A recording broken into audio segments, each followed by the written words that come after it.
Balik Pampanga si Public Works Chief Vince Dizon para inspeksyonin ang flood control projects doon ngayong papalapit na ang tag-ulan. Narito ang agenda report ni Micah Razon.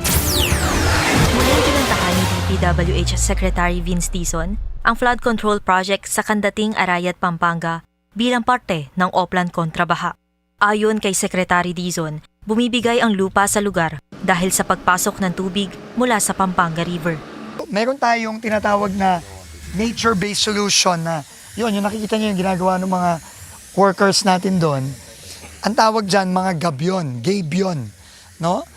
Ang purpose niyan, para hindi na bumigay yung lupa.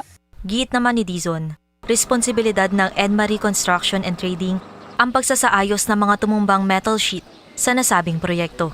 Siya ang pumalpak dito siya dapat ang gumawa yan, dapat hindi cost ng gobyerno yan. Before po tayuan to ng mga structure, tinetest po muna yung lupa kung capable po ba siya tayuan ng structure. Hindi po ba nakita prior na medyo malambot po yung lupa na to, gumuguho, bago nila tayuan ng mga ganyan?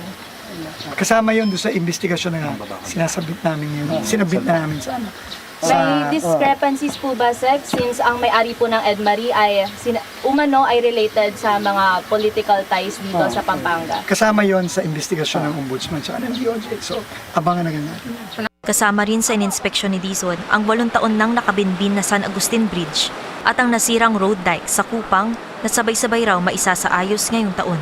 Ito lahat, pinapaspasan na natin to ngayon this year. Bago tagulan, dapat ma-protection ng lahat. Oo, yun ang importante ngayon.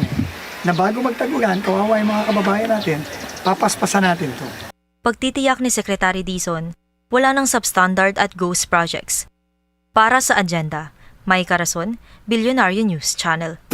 Mag-follow sa aming mga social media accounts at mag-subscribe sa aming YouTube channel para sa pinakahuli at eksklusibong mga balita.